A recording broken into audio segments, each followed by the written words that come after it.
ابھی آپ حضرات کے سامنے قرآن مقدس کی چند آیات کی تلاوت کی گئی ہیں۔ اسی کے ضمن میں چند باتیں میں آپ حضرات کو گوشے گزار کر دینا چاہتا ہوں۔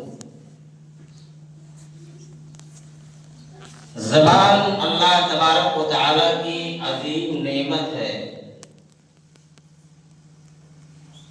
اللہ تبارک و تعالی نے ہمیں جو زبان کی نعمت عطا کی ہے یہ نہایت ہی عظیم نعمت ہے۔ ساری نعمتوں میں سب سے عظیم نعمت ہے، اس لیے کہ آپ دیکھتے ہیں کہ جن کو اللہ نے زبان کی نعمت سے محروم رکھا ہے، جو گونگے ہیں، وہ اپنی بات دوسروں سے کہہ نہیں سکتے، اس لیے اس نعمت کی حفاظت بہت ہی ضروری ہے۔ اللہ کے نبی جناب محمد اللہ تبارک و تعالی نے ارشاد فرمایا، أَلَمْ نَجْعَلْ لَهُ عَيْنَيْنِ وَلِسَانًا وَشَفَتَيْنِ، کیا ہم نے انسان کو دو آنکھیں نہیں دیں، وَلِسَانًا اور ایک زبان دیا، وَشَفَتَيْنِ اور دو ہونٹ دیے۔ اللہ تبارک و تعالی کی یہ ساری نعمتیں ہیں، آنکھ، ہونٹ اور زبان، مگر زبان بہت ہی عظیم نعمت ہے۔ اس زبان کی حفاظت ہمارے لیے بہت ہی ضروری ہے۔ اللہ کے نبی جناب محمد رسول اللہ صلی اللہ علیہ وسلم نے فرمایا کہ جب انسان صبح کرتا ہے تو اس کے جسم کے تمام اعضاء، جسم کے تمام حصے زبان سے التجا کرتے ہیں، زبان سے عاجزی کرتے ہیں کہ یہ زبان ہم تجھ سے معلق ہیں، تو نہایت ہی سلامتی کے ساتھ رہنا، نہایت ہی حفاظت کے ساتھ رہنا، اس لیے کہ اگر تو بگڑ گئی، اگر تو نے کوئی اور بول بک دیا، تو نے اپنی زبان سے کوئی غلط بات نکال دی، تو ہم تمام کے تمام اعضاء جو ہیں سب اس کے مجرم ہوں گے اور اس کا نقصان اور اس کا خمیازہ ہم کو بھگتنا پڑے گا۔ اس لیے کہا جاتا ہے کہ غلطی زبان کرتی ہے اور ڈنڈے اور کوڑے انسان کے پورے اعضاء پر، پورے جسم پر پڑتے ہیں۔ اس لیے زبان کی حفاظت ہمارے لیے بہت ہی ضروری ہے۔ انسان کو اللہ نے زبان جیسی نعمت سے نوازا ہے تو اس زبان کی حفاظت کرے، اس کو اول پول میں، گالی گلوج میں، غیبت اور چغلی میں نہ استعمال کرے، بلکہ اس عظیم نعمت کا صحیح استعمال کرے۔ اسی زبان سے انسان چغلی کرتا ہے، اسی زبان سے غیبت کرتا ہے، اسی زبان سے گالی دیتا ہے۔ اللہ تبارک و تعالی نے ارشاد فرمایا، یا ایھا الذین آمنوا اجتنبوا کثیرا من الظن، اے ایمان والو تم زیادہ گمان کرنے سے بچو، ان بعض الظن اثم، بعض گناہ، بعض گمان برے ہوتے ہیں، اس لیے زیادہ گمان کرنے سے، زیادہ خیالی پلاؤ بنانے سے اجتناب کرنا چاہیے، پرہیز کرنا چاہیے۔ ان بعض الظن اثم ولا تجسسوا، اور تم کسی کی جاسوسی نہ کرو، ولا یغتب بعضکم بعضا، اور تم میں سے کوئی کسی کی غیبت نہ کرے۔ ایحب احدکم ان یاکل لحم اخیہ میتا، کیا تم میں سے کوئی پسند کرتا ہے کہ وہ اپنے مرے ہوئے بھائی کا گوشت کھائے؟ کیا تم میں سے کوئی پسند کرتا ہے کہ اپنے مرے ہوئے بھائی کا گوشت کھائے؟ پکڑے تم اس کو ناپسند کرو گے۔ واتقوا اللہ ان اللہ تواب رحیم، اللہ سے ڈرو، اللہ توبہ قبول کرنے والا ہے، رحم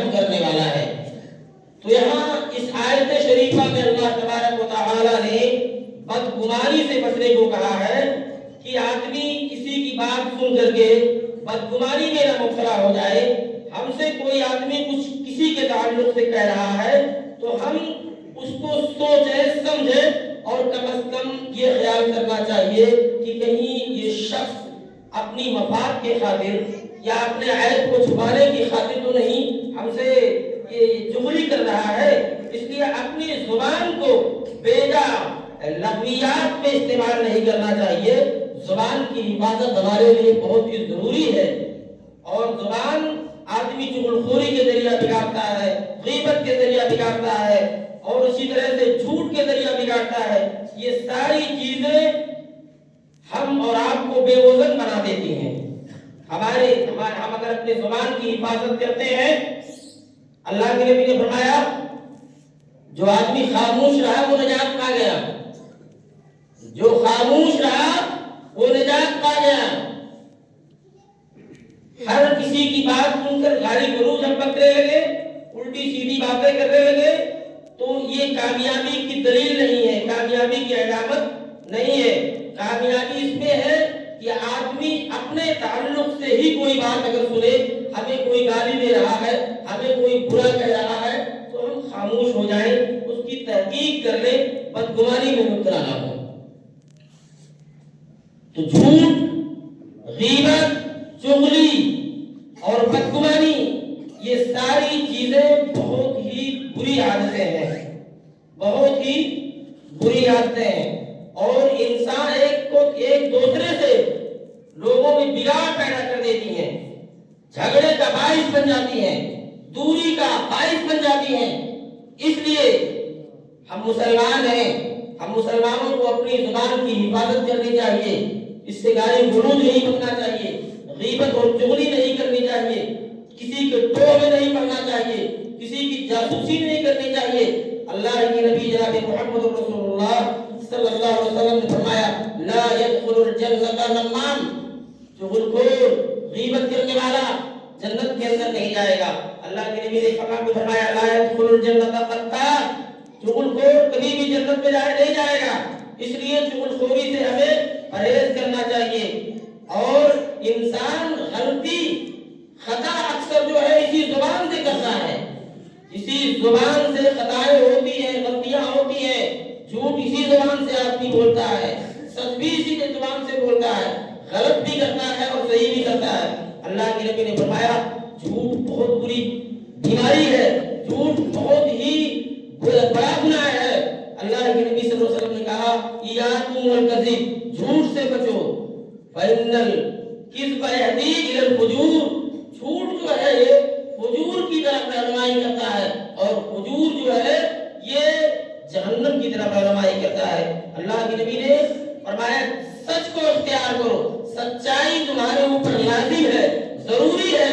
ہمیشہ سچ بولو, اس لیے کہ سچائی جو ہے یہ نیکی کی طرف رہنمائی کرتی ہے, اور نیکی جو ہے وہ آپ کو جنت کی طرف لے جانے والی ہے. اس لیے میرے بھائیوں اور دوستوں, اپنی زبان کی حفاظت کرتے ہوئے ہمیشہ سچ بولنے کی کوشش کرو, جھوٹ سے اجتناب کرو, اور اسی طرح سے غیبت اور چغلی سے اجتناب کرو.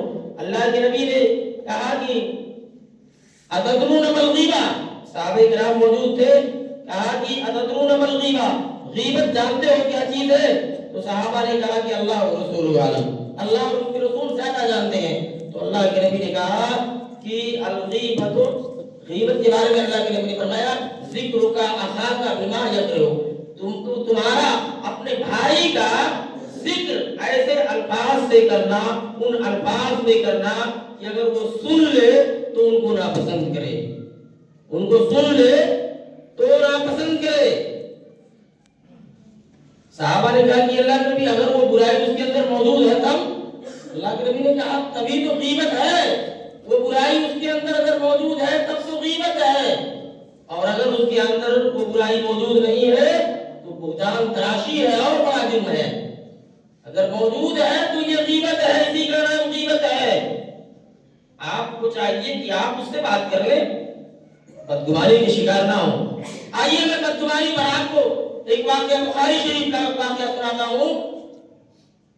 شاید آپ نے سنا ہو واقعہ, حضرت عمر بن خطاب رضی اللہ تعالیٰ عنہ کی بیٹی حضرت حفصہ رضی اللہ تعالیٰ عنہ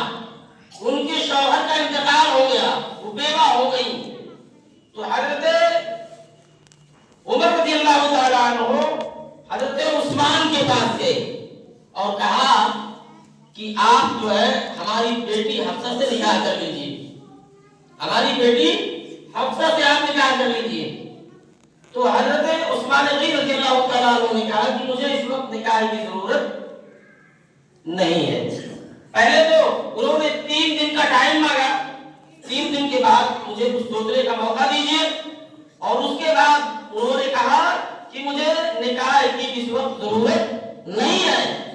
تو معاملہ صاف ہو گیا۔ پھر حضرت ابو بکر صدیق رضی اللہ تعالیٰ عنہ کے پاس گئے حضرت عمر رضی اللہ تعالیٰ عنہ، اور اپنی بیٹی کی نکاح کا پیغام دیا کہ آپ میری بیٹی سے نکاح کر لیجیے۔ حضرت ابو بکر صدیق رضی اللہ تعالیٰ عنہ کچھ نہیں بولے، خاموش رہے، خاموش رہے، کچھ جواب نہیں دیا۔ اب حضرت عمر رضی اللہ عنہ پریشان ہوئی کہ عثمان نے تو جواب دے دیا لیکن ابو بکر کچھ نہیں بولے، خاموشی اختیار کر لیا۔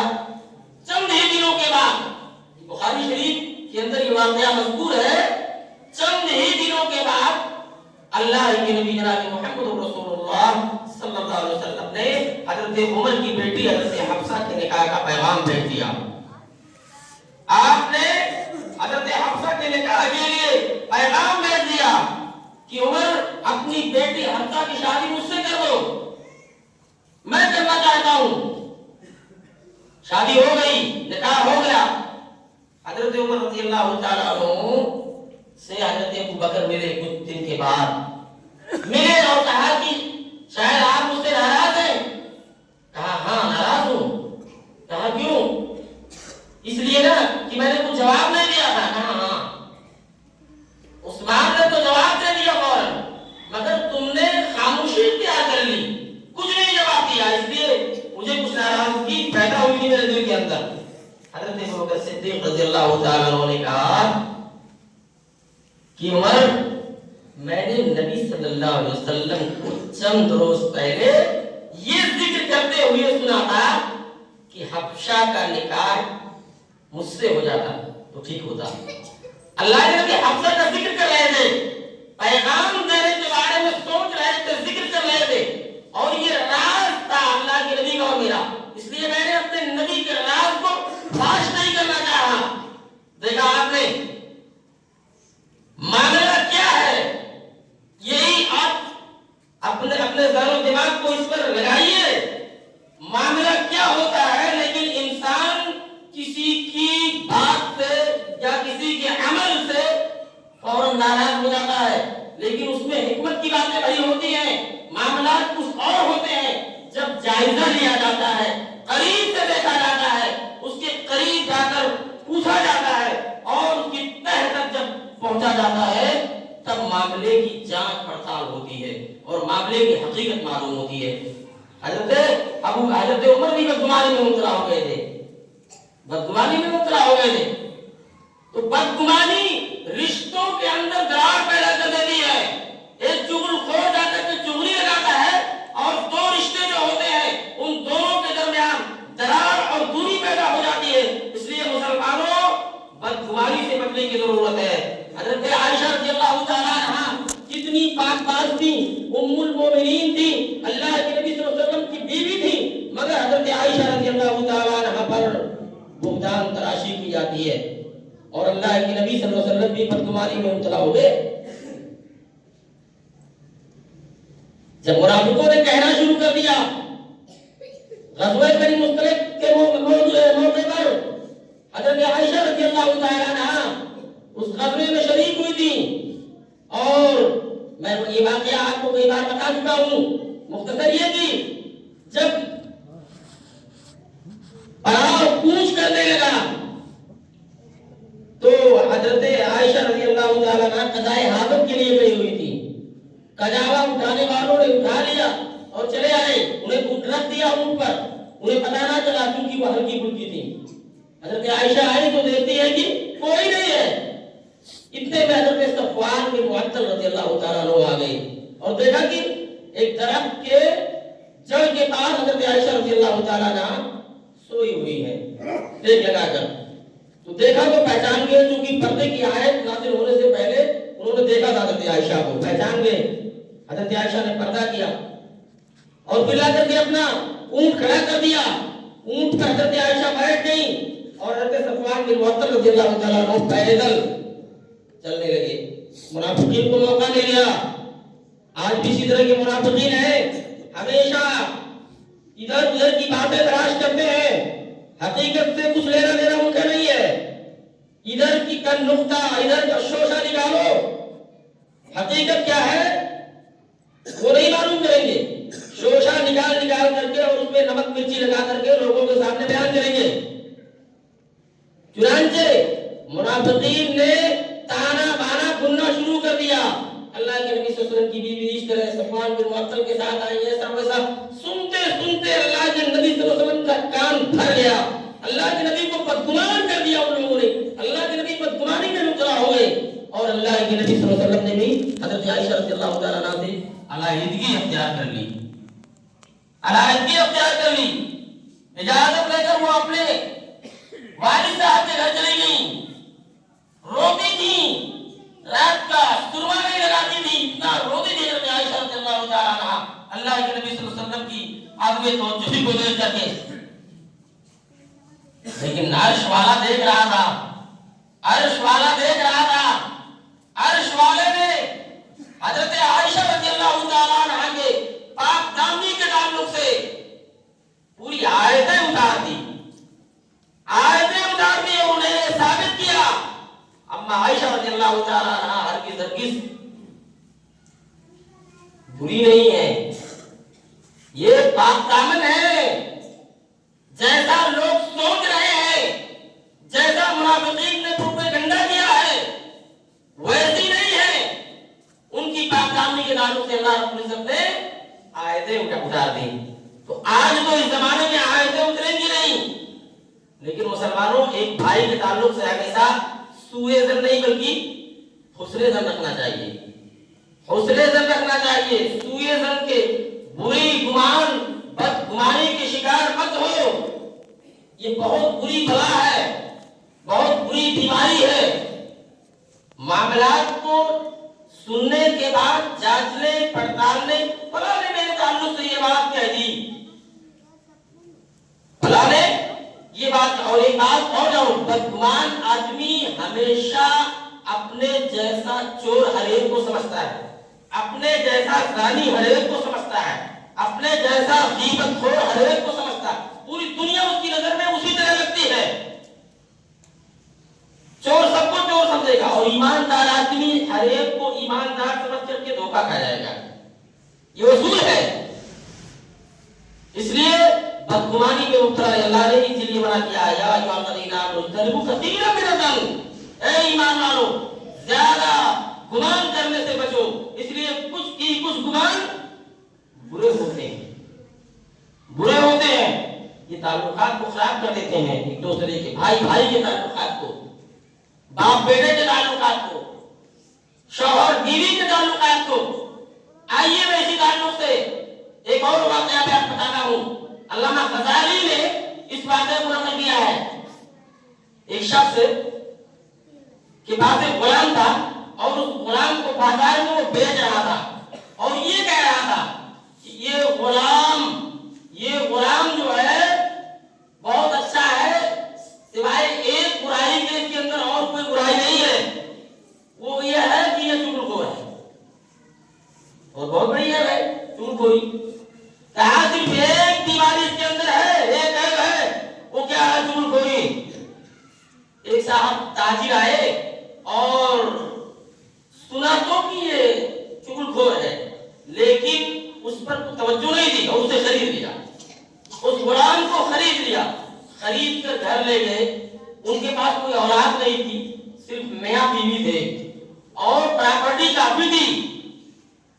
اس غلام کو دیکھیے, اس کی نظر اس کی جائیداد پر, تاجر کی جائیداد پر لگ گئی. اب یہ تانا بانا بننا شروع کر دیتا ہے. ایک دن جا کے کہتا ہے بیگم سے, تاجر کی بیوی سے, کہ آپ نہیں جانتی ہیں آپ کا شوہر جو ہے یہ کسی اور عورت سے پیار کرتا ہے, کسی اور عورت سے محبت کرتا ہے. اس نے کہا تب اس کے لیے کیا کرنا پڑے گا؟ کہا ایسا ہے کہ تم جو ہے